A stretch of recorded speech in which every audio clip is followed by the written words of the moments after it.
All right, welcome everybody to the 12:30, and although it's almost 12:45, session of the NOW conference. I'm so pleased to have you here, and I'm so excited to introduce this plenary panel.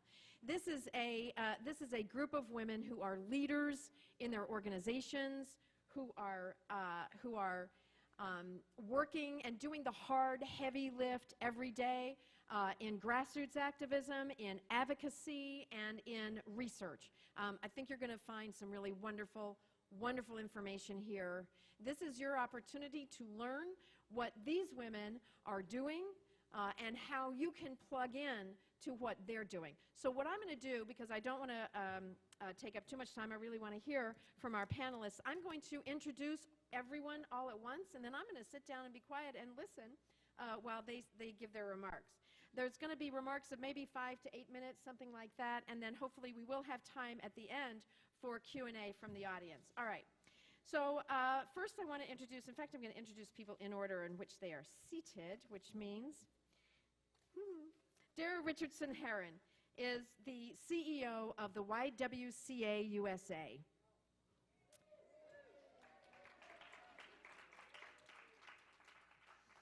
The YW is one of the nation's oldest and largest multicultural organizations dedicated to eliminating racism, empowering women, and advocating for women's economic advancement, racial justice, and health equity. Dara oversees the YW's national operations and leads the development and implementation of innovation for the 229 local associations, all of which offer community-based services in over 1,300 locations nationwide. The organization is also the largest provider of domestic violence services and women's shelters in the nation, serving 500,000 women and children every year. In 2013, Dara was named one of the 21 leaders for the 21st century by Women's E-News, and she was also listed on the nonprofit Times Power and Influence Top 50 list.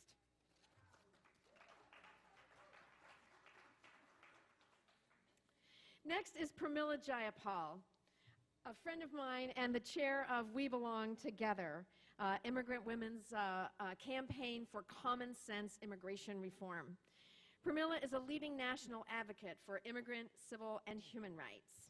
And may I say parenthetically, Pramila and I were arrested together last September as we stopped traffic on Capitol Hill, demanding that Congress pass comprehensive immigration reform that respects the rights and needs of immigrant women in this country. And that's long overdue. And it was an amazing experience for me, and Pramila was the one, as the chair of We Belong Together, she pulled it off. It was just really amazing. Pramila, in May 2013, Pramila was recognized by President Barack Obama as White House Champion of Change. She is also running for State Senate in Washington State.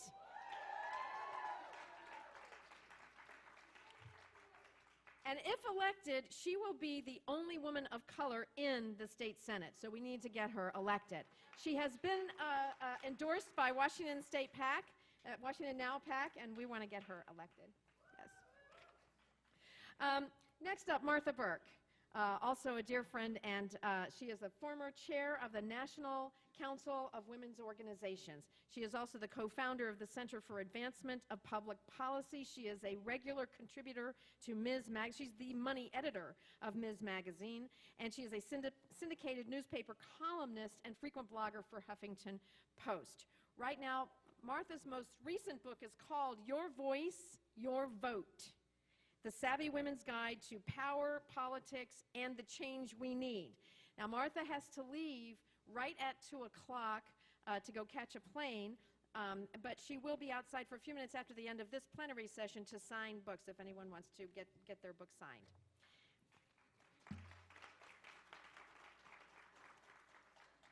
Next up, Nancy Lopez is Associate Professor of Sociology at the University of New Mexico.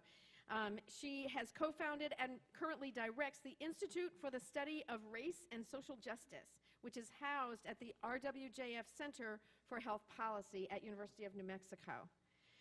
Dr. Lopez co-edited a volume entitled Mapping Race: Critical Approaches to Health Disparities Research, Another book of hers, Hopeful Girls, Troubled Boys, Race and Gender Disparity in Urban Education, focuses on Dominicans, West Indians, and Haitians to explain why girls are succeeding at higher rates than boys in school. In 1987, she graduated from Washington Irving High School, the largest public vocational high school for girls. And finally, Annie Hill, who is the Secretary-Treasurer of the Communication Workers of America. She was elected in July of 2011, and I believe she was the first woman elected to that position second woman elected to that position in communication workers. She works to advance the membership's top priorities and initiatives. She has been a leader in CWA for many years. Most recently, Annie served for 3 years as Vice President for District 7, representing workers in 14 states. As Vice President Annie bargained critical contracts for members at Quest Communications and put in place new structures in the district to better represent members there. She's also a member of the Executive Board Committee on Diversity in CWA, which was created to help give persons of color, women, and local union leaders a greater voice in the Executive Board Committee. So welcome to everyone on the panel. And with that, I'm going to ask Dara to start us off.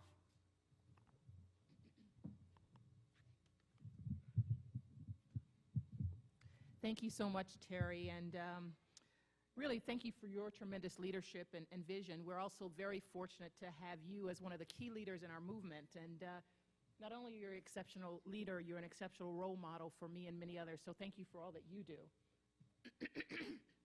You know, it's truly an extra special honor for me to be here today with my sisters in the movement, because it's because of the tireless efforts of all of us that we've achieved so much in the fight for women's equity on all levels. And I think we would all agree, though, that we have a lot of work to do. And as I think about our incredibly important work, I'm reminded of a word that guides each of our lives and our work daily, and that word is mission.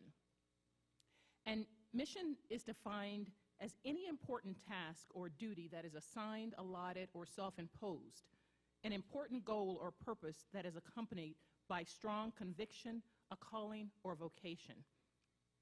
And you know, a mission is much more than just words on a piece of paper. A mission is how we live the values of our organizations, how we put into action what we believe in, and also how we live our own personal values or our calling. And we've all seen mission statements. They're typically very clear, concise, and action-oriented. And while mission statements may include what we do, they typically focus on the why, the reasons why our organizations exist. And so as I was preparing my remarks, I decided to review a few of the mission statements from a couple of the organizations represented here today.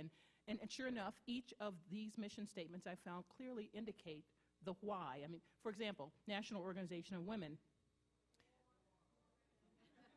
National Organization for Women exists to take action to bring about equality for all women. Americans for Indian Opportunity exists to advance from an indigenous worldview the cultural, political, and economic lives of indigenous peoples in the United States and around the world, end quote. And certainly a mission that I saw that I thought was really terrific, it was at the YWCA. And that one is to eliminate racism, empower women, and promote peace, justice, freedom, and dignity for all. I really like that one. And you know, I'm fully aware that our topic today is economic justice, but from where I sit, it's a challenge for me to isolate economic justice because I'm painfully aware, as many of you are, that we all serve many women who face tremendous challenges based on the combined negative impacts of gender, race, and economic injustice. And I think that's why our wise foremothers at the YWCA coined our mission to include two major tenets: the elimination of racism and the empowerment of women, because they knew that in order to successfully break down the many societal and institutional barriers impacting the lives of women, we'd have to tackle both of these simultaneously. So just indulge me for a few moments while I talk about the elimination of racism. Why does the YWCA focus on the elimination of racism? But I just want to give you a definition of racism that I saw at exhibit at the Carnegie Museum, a race exhibit. And it was a definition by the American Anthropological Association, and it defines racism, and I quote, as the use of race to establish and justify a societal or social hierarchy and system of power that privileges, preferences, or advances certain individuals or groups of people, usually at the expense of others, end quote.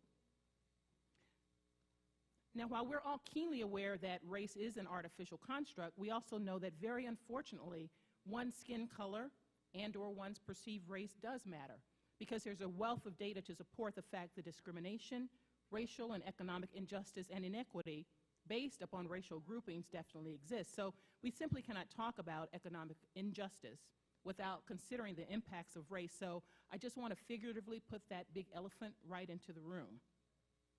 So now I'll just shift gears and get into the heart of our panel discussion topic and talk about the second major tenet of the YWCA mission, and that's the empowerment of women. And we talk about the empowerment of women in all areas, but first and foremost, we think about it economically. So at the YWCA, why do we focus on this? Well, let's face it. Women are clearly not treated as equal to their male counterparts in the world. And although there are plenty empowered women right here, and we have plenty solid data that makes it clear that women are extraordinary. Men, we love you, but women are extraordinary. Yeah, that deserves a round of applause, because we really are.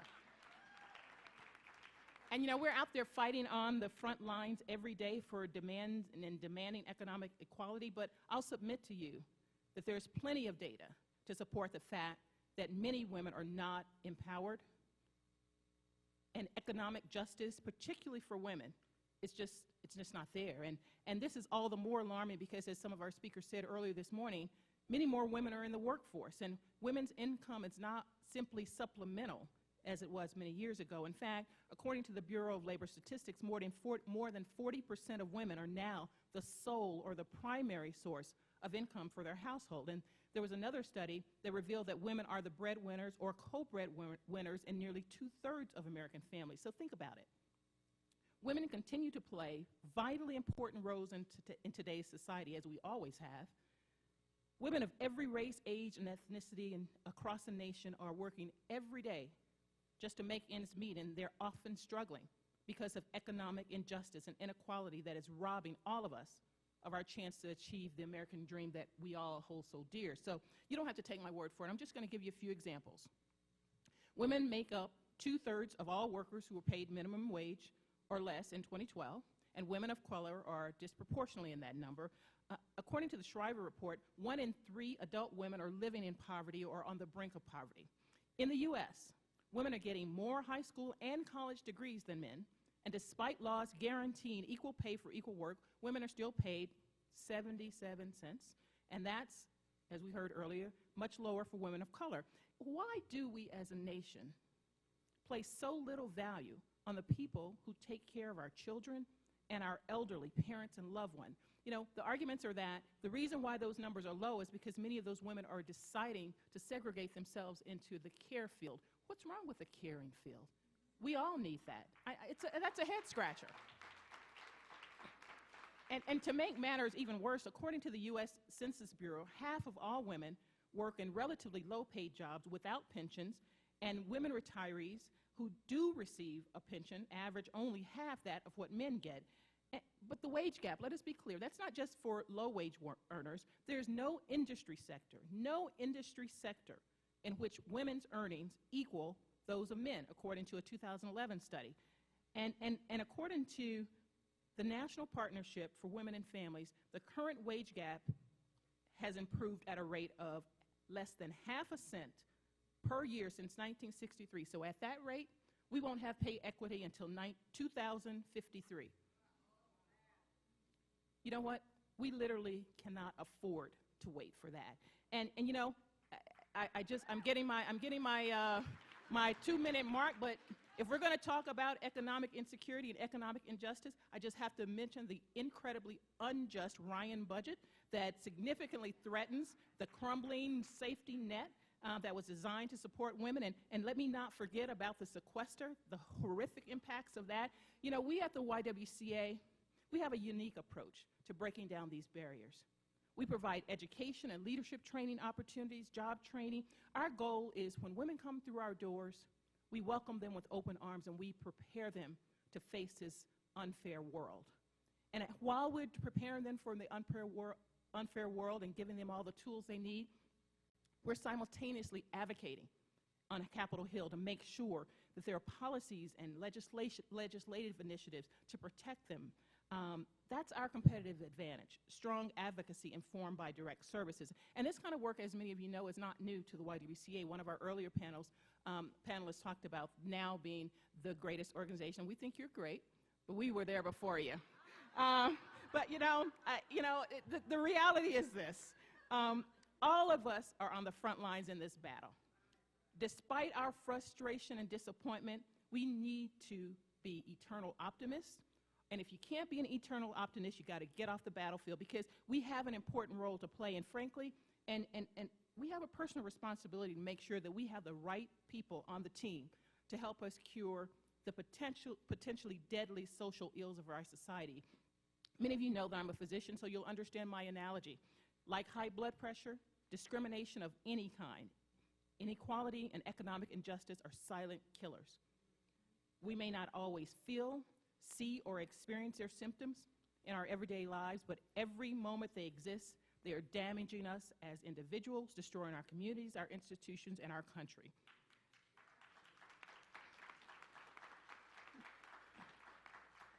So all I will say is, as I close before the hook comes, our collective success will undoubtedly enhance, transform, and even save lives of millions of women, girls, and families, and even a few good men who are depending on each of us to make their world a better place. And we need to work together to create a movement that is so strong that if something hurts one of us, we will all speak out and stand in solidarity. Thank you.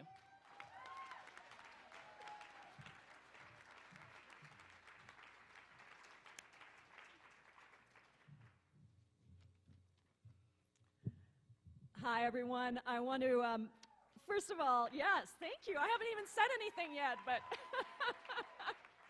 I want to first just say what an incredible, wonderful privilege it is to be here with you. And the leadership of NOW is in fantastic hands with Terry O'Neill, not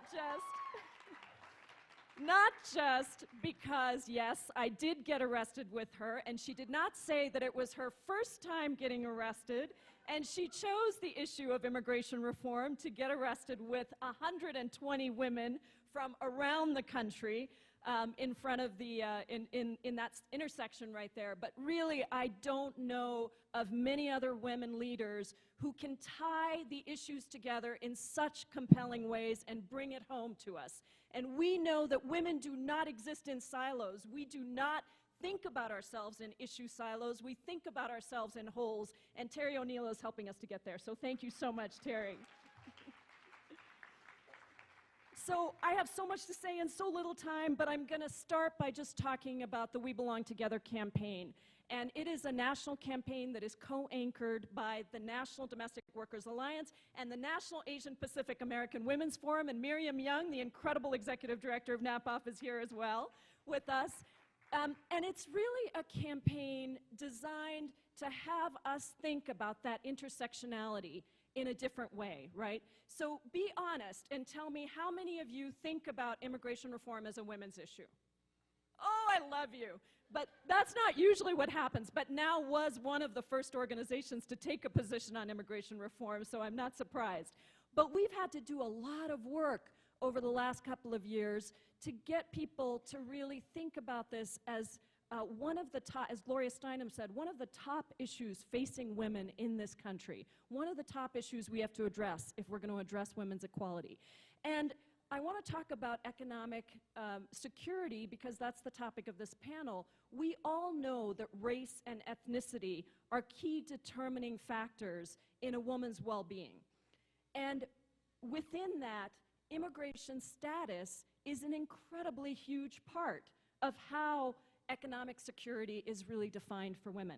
And so I wanted to just quickly say that, you know, when we think about why immigration is a women's issue, why it's an economic security issue, I think of a few things. First of all, 3/4 of all immigrants to this country are women and children. And that is a remarkable statistic when you think about it.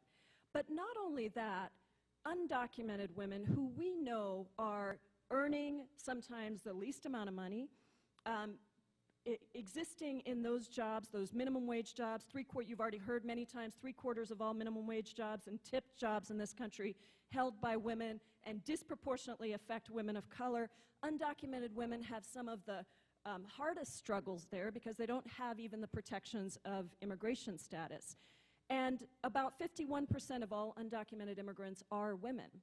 And yet, when you see women portrayed in the media, you either see, well, you either don't see them, you either see men coming across, scary-looking men coming across the border, or you see women portrayed as victims. And I want to say that our belief at the We Belong Together campaign is that women are incredibly strong, resilient contributors who face tremendous challenges as they come across the border, as they allow their children to leave and make dangerous journeys across the border, as they struggle in these in many of our care professions without protections, worker protections, but they are contributors. And we have to remember to always lift women up as the resilient contributors that we are.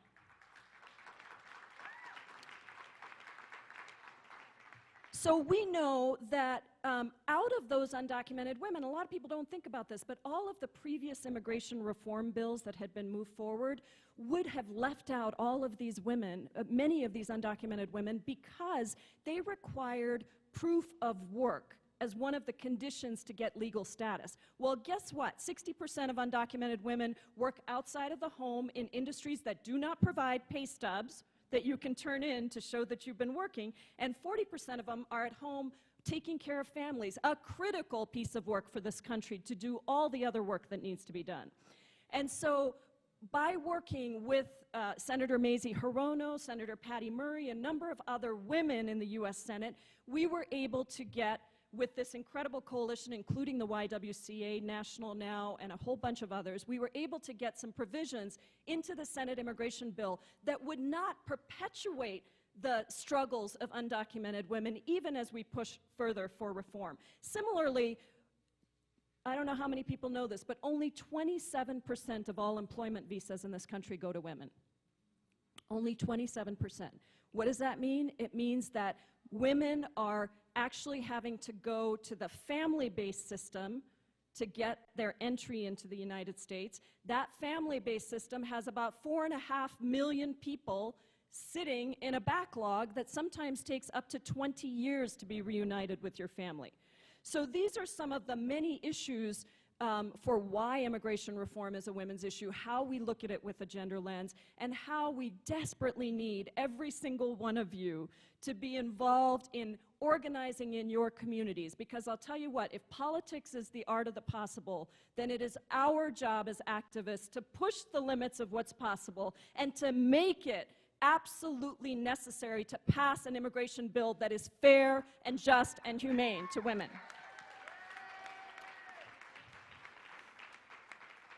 I've got 1 minute left, so I'm going to switch focus and say that I'm very proud to be from Seattle, where we just passed a $15 minimum wage.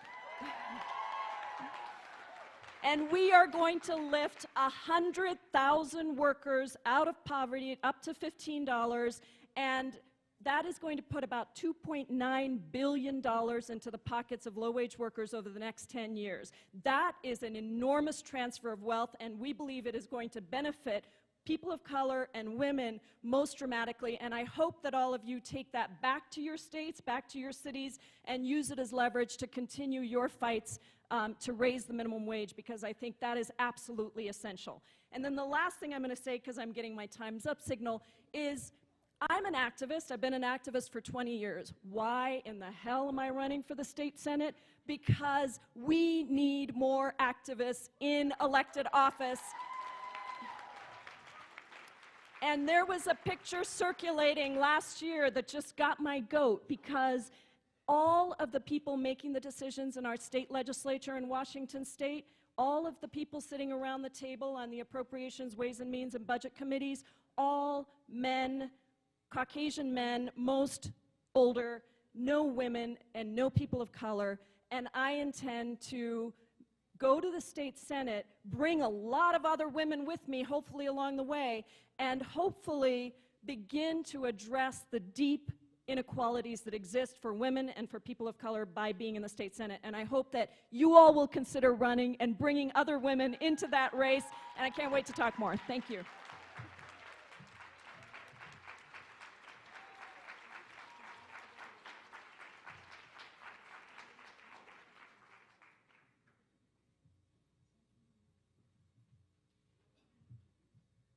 Wow. How many of you will think about running after that? Thank you so much.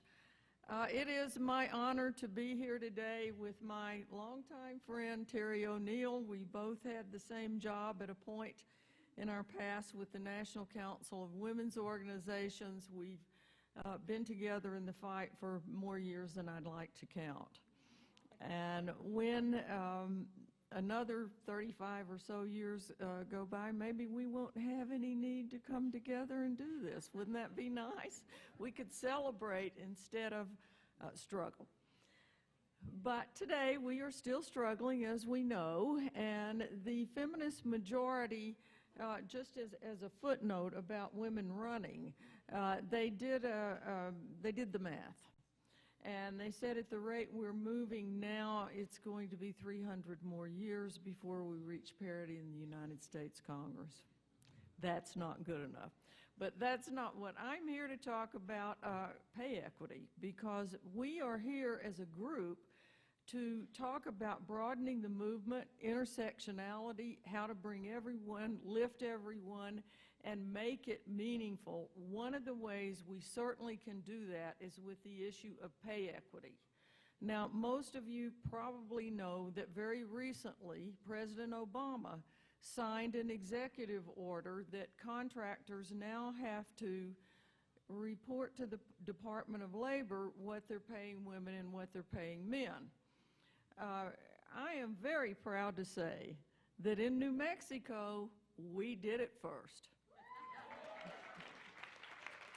In 2008, I went to work for Bill Richardson, who was at that time the governor of New Mexico. Some of you may remember him, and he briefly ran for president.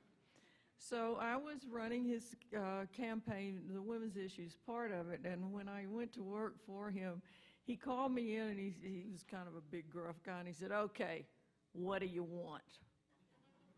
I said, "Okay, I'll let you know." So when we dropped out of the presidential, I went in and I said, "I want to tell you what I want.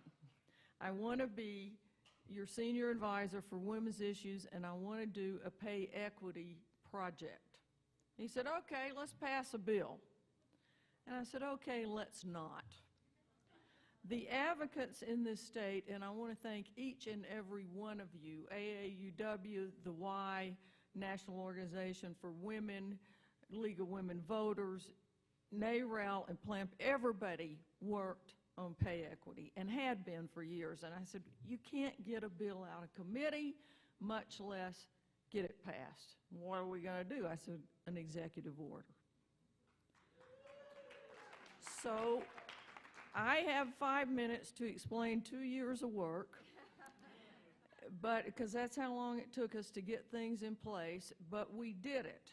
And we were the first state in the United States to put in an executive order that said, if you want a contract with the state of New Mexico, you will give us a report on how you pay women and how you pay men as a condition of contracting.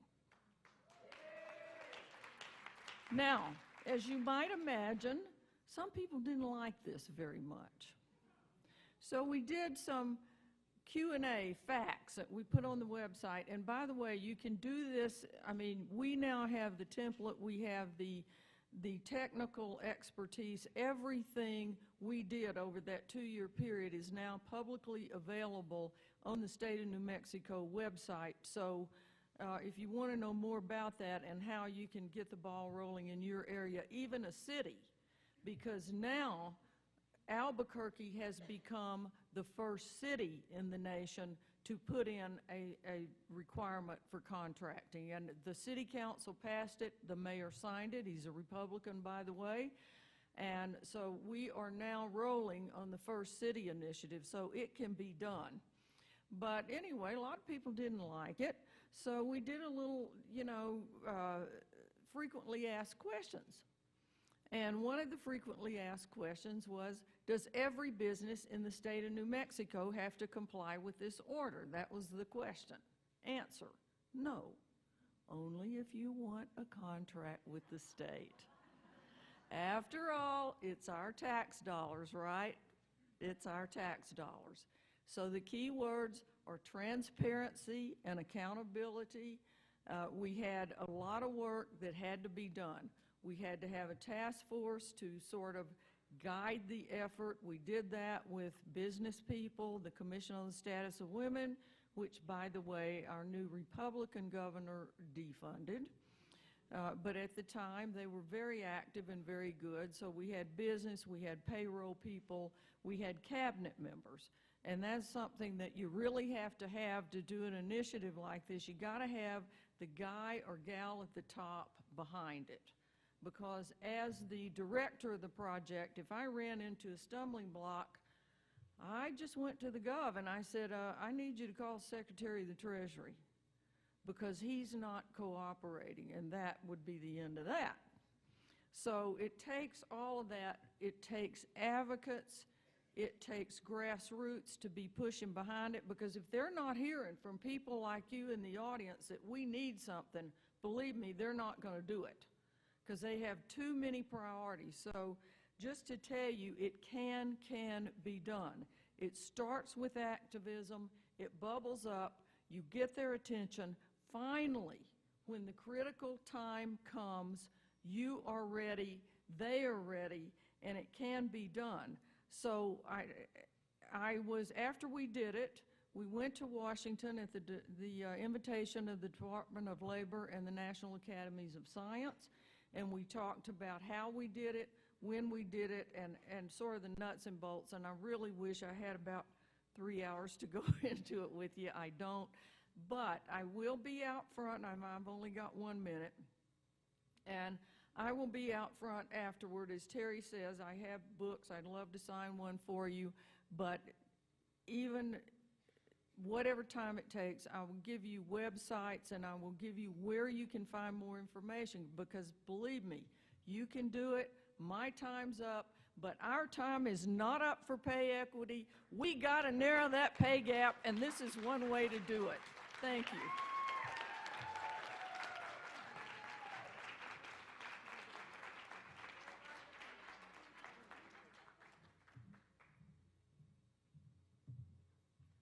Buenas tardes, familia, y gracias a la presidenta Terry O'Neill por la invitación. Good afternoon, family, and thank you, and thank President Terry O'Neill for this wonderful invitation and this wonderful dialogue. I wanted to begin by inviting you to a dialogue and some self-reflection by having you think about the following question. In your opinion, what is race? What is ethnicity? What is gender? What is social class? What is sexual orientation? And think about how your own lived experiences with these concepts have shaped your understandings of these terms, your academic training. Consider how these understandings connect to your own work, whether it's in policy, whether it's in research, whether it's in your organizing or practice of any kind. And also, think about what's the value added about disaggregating data by all of these axes and systems of difference and oppression. What value does intersectionality, or the understanding that in order to eradicate oppression, we have to be conscious of how all of these systems of oppression are simultaneously linked. I also wanted to start with 2 quotes from one of my favorite inspirations, Supreme Court Justice Sonia Sotomayor, who, like me, was born and bred in New York City, daughter of immigrants, in this case Dominican, and raised in public housing in New York City.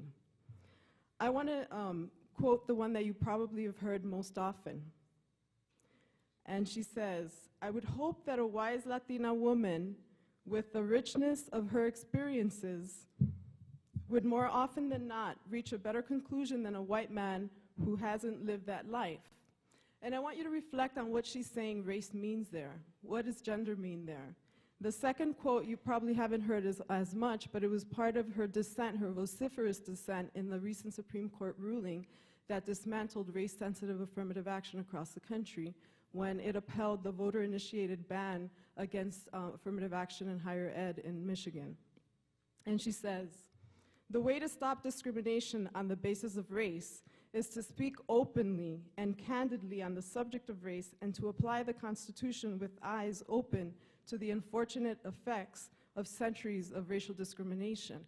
Again, I want you to consider, what is she implying race is? There's something about context, right? There's something about the institutionalization of race. And this is incredibly important because she turns the John Roberts' original quote, which basically said the way to stop discriminating on the basis of race is to stop discriminating on the basis of race, to dismantle, again, affirmative action and any anti-oppressive legislation in the country. So these are incredibly important quotes because, again, it pays homage to the understanding that race is not just an identity that's decontextualized. It has something to do with lived experience. It has something to do with the connection to gender, and it also has something to do with institutional arrangements and practices, and including Supreme Court rulings. So I wanted to start, I think these are incredibly important things because the mission of the institute that I co-founded with my colleague who's now at UCLA, Laura Gomez, is called the Institute for the Study of Race and Social Justice, and we intentionally placed the word race in quotes to call attention to the myth of racist biology. And that this is incredibly important because if we don't have clarity about what race means, then how are we going to interact with these systems? Race should be considered as a multi-dimensional social construction that includes things like your identity but also lived experience. And for any of you who are interested in looking at health disparity in particular, you'll find that a lot of studies show when you ask people how do other people classify you, that is a much more important predictor of how you're going to be treated when you show up to look for an apartment or when you're in an ER than just looking at self-identity alone. So those are all the kinds of things that the Institute is working on. And currently it is housed at the Robert Wood Johnson Center for Health Policy, but most likely will be housed at the College for Social Transformation that we're about to start at the University of New Mexico. So I'm interested in having you think about this question also. If we're interested in creating a more perfect union for all, our challenge is to examine how all of these systems of oppression are connected. This is very different than having an oppression-blind or color-blind understanding of race that often departs from the premise that since race is not biological, that we should avoid using the word race and instead use the nicer word ethnicity or culture or anything else but race. And this is incredibly problematic because colorblind, genderblind, and classblind and other ideologies that are ignoring the ongoing inequalities that we see in our society cannot advance economic justice or any kind of justice. For example, many Latin American countries don't even collect data on race. We still see racial stratification on all those different areas. So now I'd like to, in the last 2 minutes that remain, talk a little bit about the work that we've been doing both at the university, at the state level, and even at the national level to advance racial justice. First, I'll talk about the university. One of the things that we recently passed was a resolution in support of race-sensitive affirmative action in higher ed, and that was through the Diversity Council that we currently co-chair. A second thing that we've been working on is transforming the way hiring happens. And so our provost just sent a memo to all our hiring officials saying that every single job ad, whether it's staff or faculty, will include a preferred criteria that says demonstrate a commitment to equity and inclusion and student success and working with broadly diverse communities. So this, the devil's in the details, right? If this is part of the template that all job ads have to go through, then obviously it will be instituted. The other thing is having an equity liaison where we have that level of accountability. Is that preferred criteria really being considered? Is it actually being used in an efficient way? The last two resolutions that we're working on include equity-based accountability in terms of things like funding, graduate admissions, and all of these other things that universities are involved in, as well as working with the Albuquerque Police Department and all of the crises that I'm sure you've heard have made the national news. So how can we orient ourselves towards solutions-oriented policies? The second level that we're working at is data harmonization. So recently submitted an NIH proposal entitled Establishing Pathways from Harmonized Race, Class, and Gender Data to Effective Health Policy. And the idea is that too often we're looking at these things separately instead of looking at them together. And for instance, our state funding formula assumes that Pell status, which is a proxy for class income, is a proxy for race. It isn't. If you disaggregate the data, you'll see that there's still race gaps within class, whether you're at the high income and the low income group. It's almost like saying class is a proxy for gender. It isn't. So we need to look at all of these things separately and together to advance social justice. Anyone here could be Hispanic. It tells you nothing about what their racial status is, their social status in terms of how they may be seen when they try to get a cab or when they're accessing healthcare and so forth. So it's interesting that the Census Bureau actually conducted an alternative questionnaire experiment where they did exactly that. And what they found is that they lost detail on the specific national origin of Hispanics, like less people said I'm Nicaragüense or Costarricense or Dominicana.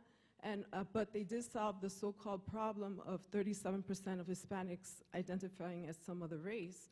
The truth is that this is an empirical puzzle that needs to be investigated. Why is it that the census is not doing any testing of questionnaire formats that actually tie these identities to social outcomes like residential segregation, like voting rights, like employment, differences in wages?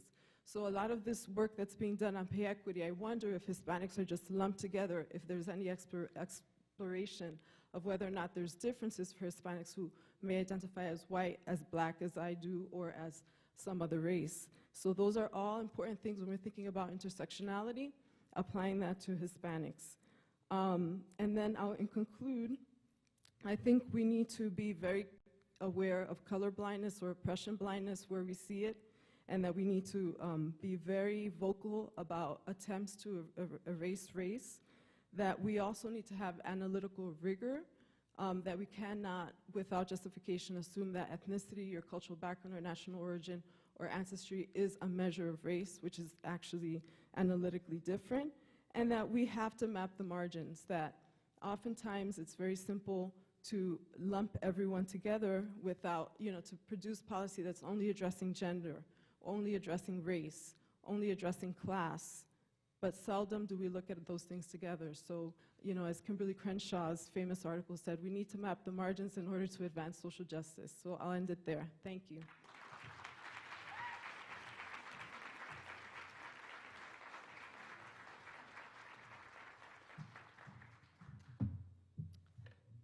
So we started late, and I'm last, so I think she's going to hold up that time's up sign. So, good afternoon, brothers and sisters. It's great to be here with you. I'd like to start out by paying homage to the veterans in the room that were here at the very beginning of the struggle for women's rights. It's great to see all of you here.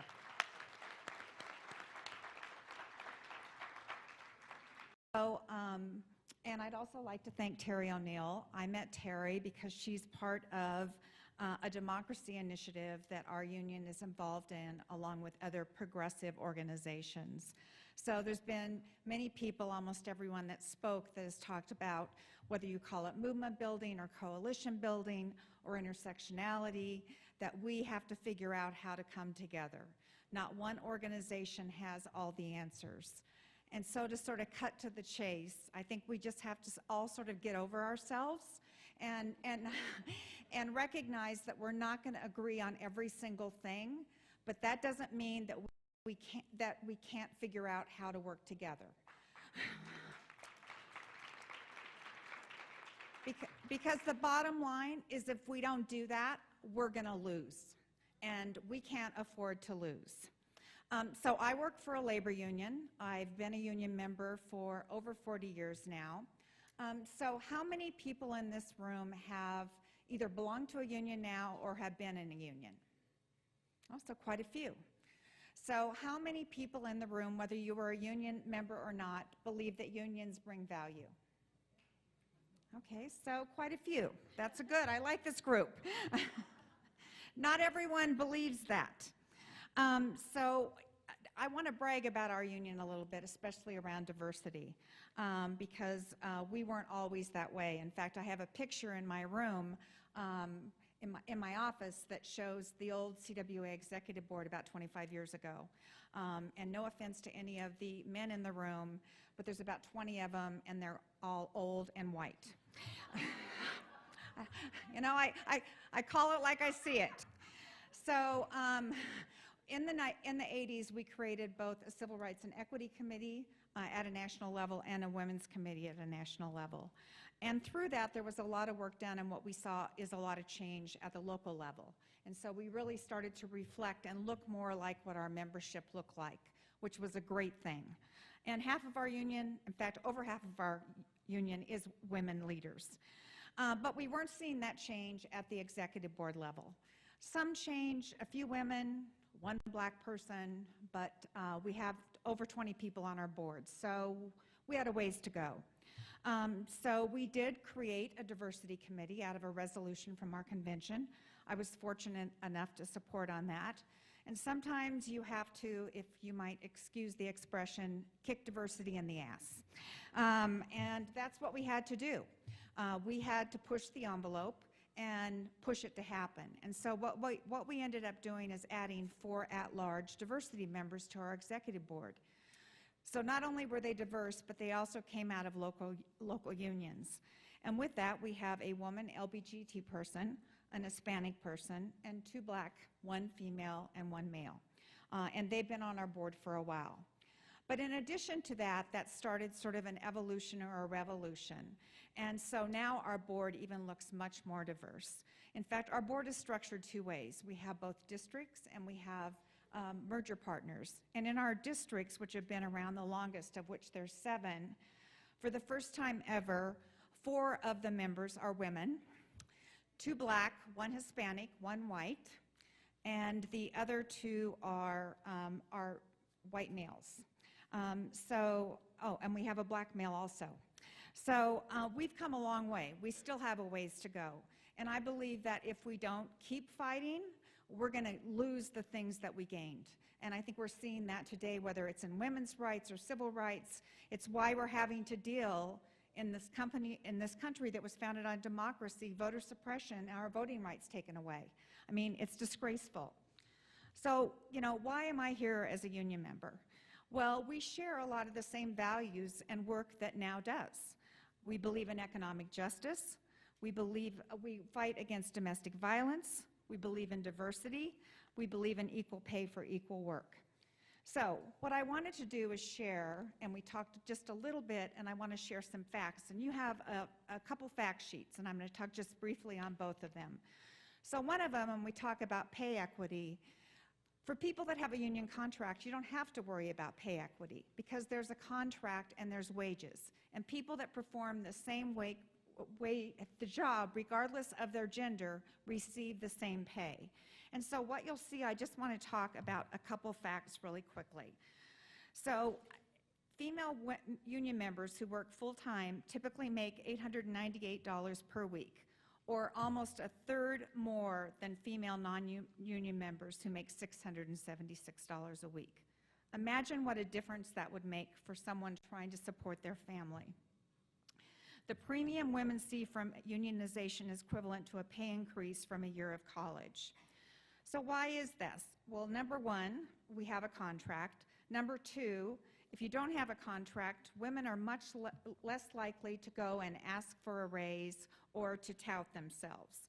CBAs are very transparent. People know what other people make. It's not a secret. I mean, we heard about this when Obama first got elected. One of the first things he did was the Lilly Ledbetter Act, because it took her years to figure out she was doing the same work men were and getting different pay. But it doesn't stop at wages. It also goes over to benefits. So the total union benefits premium is $9.34 cents per hour, 114% more. So women make the same wages as men that are doing the same work. They have better health care. And there's more detail that I won't have time to go through.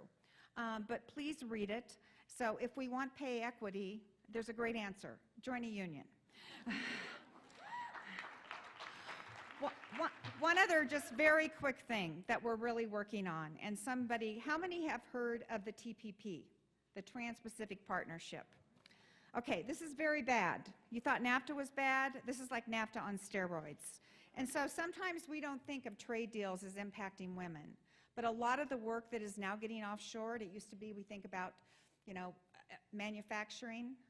It goes way beyond that anymore. And a lot of the work is work that women do. And so the deal that's on the table now, which is a big secret, not everyone can see it, is the worst one. Not only do we have to compete with places like Vietnam if this goes through, where the average wage, minimum wage, the maximum wage is 27 cents an hour, but they have awful human rights records. So if I might leave with just one thing, a call to action and a challenge to each of you to call your members of Congress and ask them to not support the TPP. It's a great honor to be with you. Thank you so much.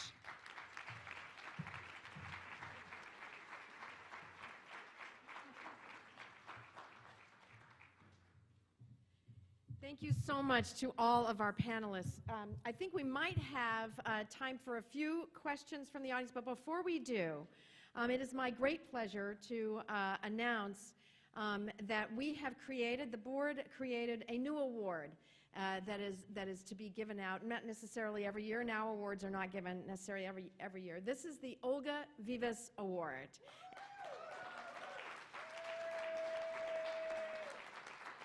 And if I could ask Miriam Young to come up on the stage. Thank you. The Olga Vives Award, this year it is being awarded to Miriam, and I'm going to talk about Miriam in just a moment, and to Pramila Jayapal. But first I want to tell you a little bit about the background of this award. The award is named in honor of former Executive Vice President of NOW, Olga Vives. She was a proud immigrant, single mom, out lesbian, Latina. And if I may say so, a wise Latina. And Olga she devoted her life, really, to the promotion of the issues that are at the core of NOW's reason for being in the world. Olga was a valiant fighter for social justice, for lifting up women from all communities, and it is in honor of the decades of work that she spent in NOW and working at the community level, at the state level, at the national board, and ultimately as a national NOW officer. It's in her honor that we will give this Olga Vives Award to a person or persons who have made enormous contributions to the status of immigrant women, of women of color, and of women struggling from many different kinds of communities. This year, the inaugural Olga Vives Award, I am so proud to say, goes to Miriam Young and Pramila Jayapal.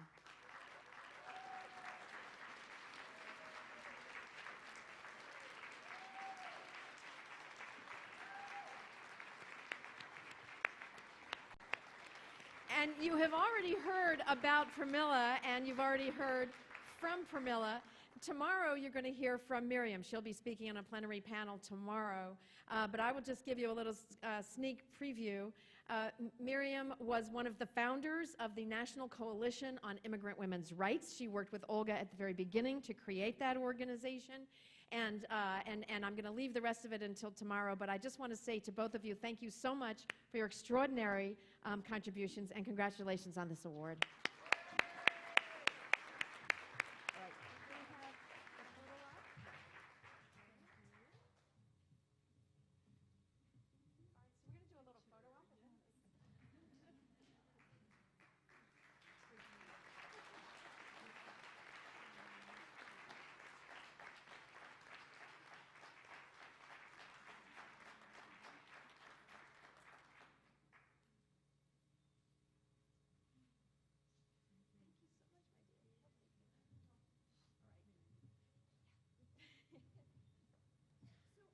we still have time, don't we? Well, oh, yes, my mic is on. Good. So unbelievably, it is not quite 1:45. We do have a couple of minutes for questions from the audience, and if I see a hand up, I will call on someone, but otherwise, I'm going to ask a question. So, hands. Noreen. Noreen has a question, and we have another question. If you want to come forward to the first mic, let's start with Noreen, and then we'll have the second question. Yes, Noreen. Okay, Noreen Connell from the New York City chapter of NOW.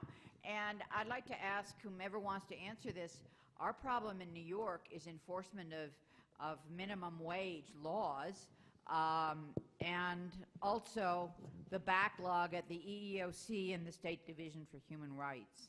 So everybody can feel good about raising the minimum wage, but if you're a real worker at minimum wage levels and you're getting paid $3 rather than $5, and then you finally win after 2 years, and then your employer goes bankrupt, so how would you work on a successful effort at enforcement? I just can say, Here you go. I just can say what we're trying to do in Seattle, which is we're actually trying to create a different kind of enforcement structure that is not just about top-down enforcement, that's actually about organizing workers from the bottom up, because we have found when we passed paid sick days, which was amazing, but we still have a lot of violations in our paid sick days laws in Seattle, that what we really want to do is create a worker-led and worker-driven organization that helps organize and educate workers about their rights, so that you've got sort of both the enforcement coming in from the top, including random checks and all those kinds of things, which employers are deeply against, most of them, so it's going to be a continuing fight, but also then create an opportunity for workers to understand what their rights are and be able to be educated about how to move those forward. And I think you really need to have both ends of the spectrum. Thank you. My name is Susan Turner, and here in New Mexico, I chair the Professional Women with Disabilities Network. And women with disabilities, white women, earn 44 cents on the dollar. Women of color with disabilities only earn 34 cents on the dollar. So I guess I'm asking, is that particular group, I mean, we cross all groups, and I'm wondering if that gets addressed when we talk about pay equity in women.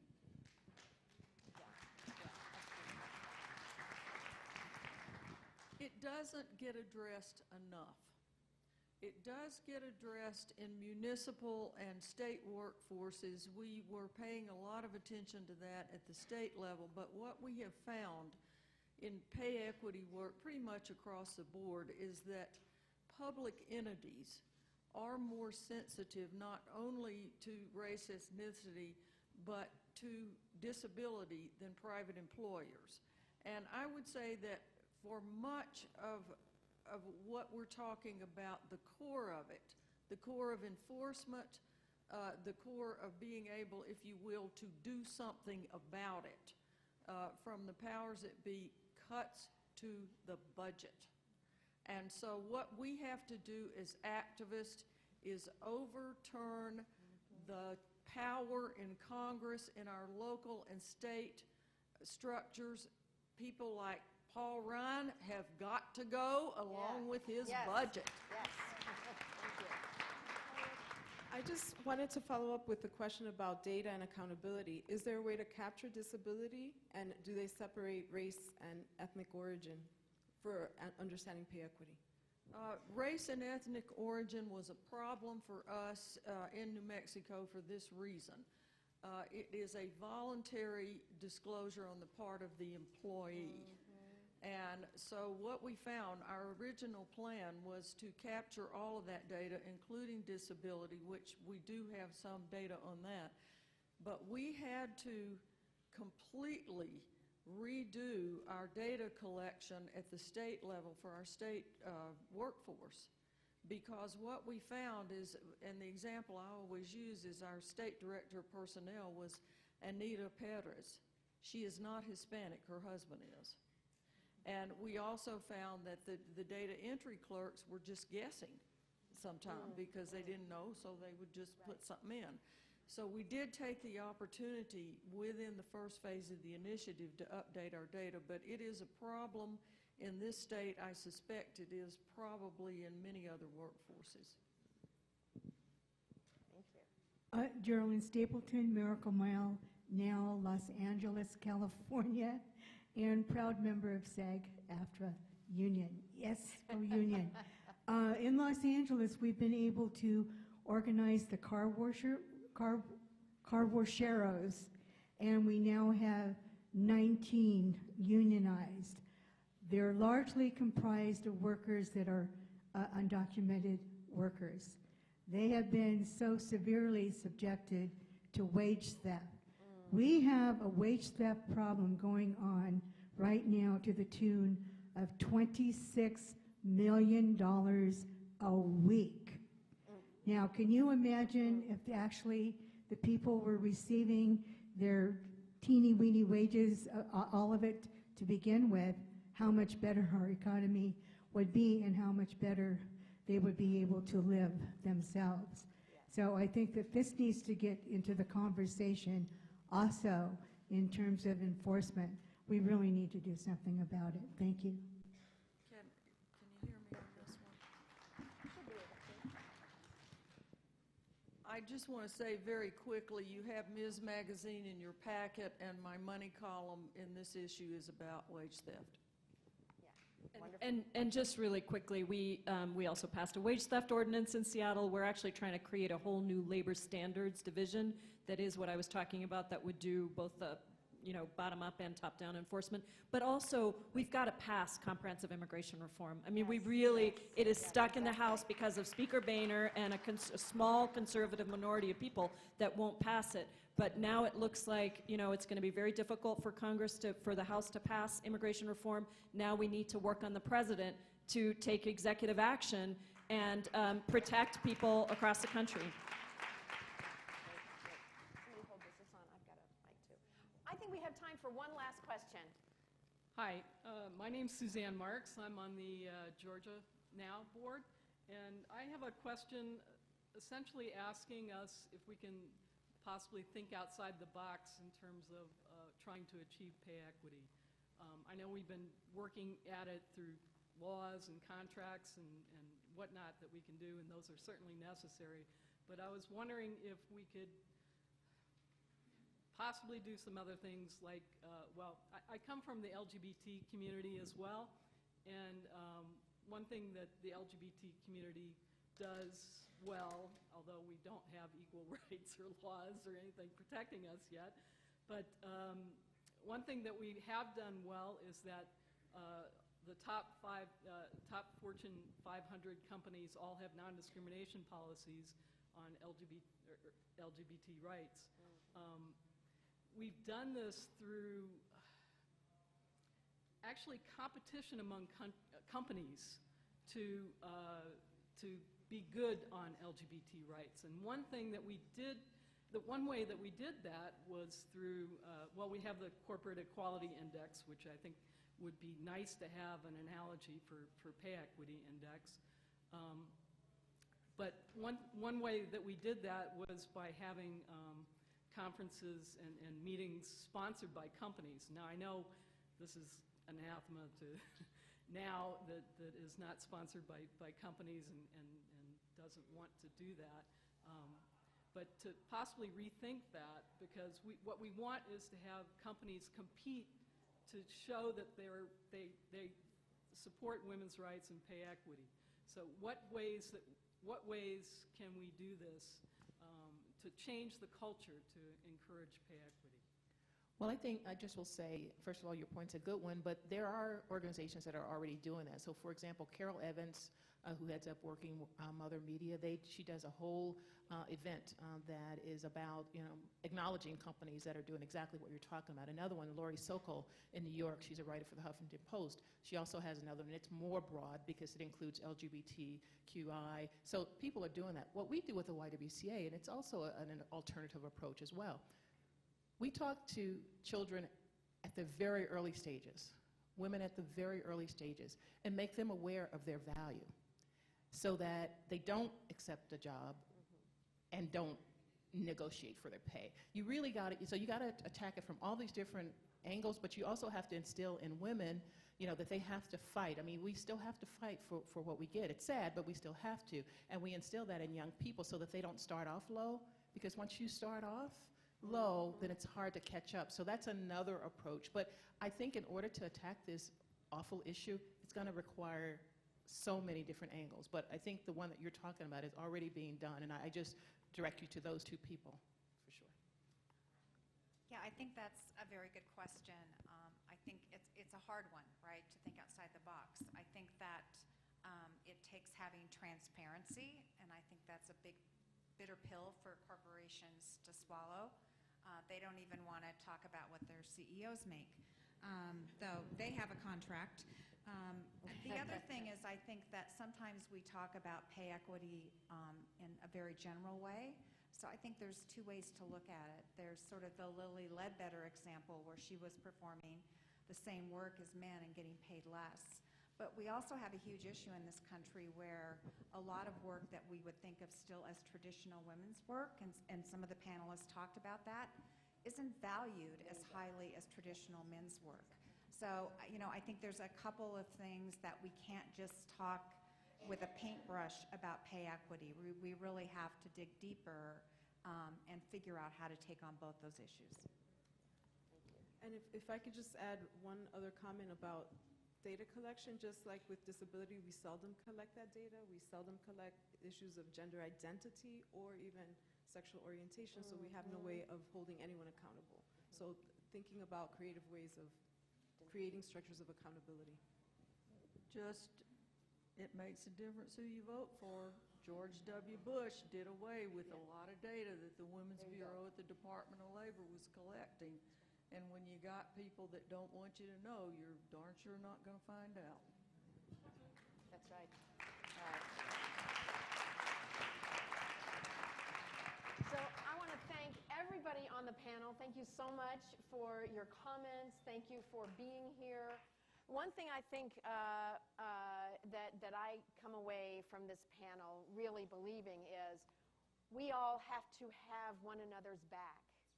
We have to have one another's back. We have to embrace collective action on one another's behalf, on behalf of women who live in all different communities, in rural communities, in women with disability, women in different racial communities. We are all, I think, subjected to discrimination within a context that matters. So thank you all for all of your contributions, and we will continue working together.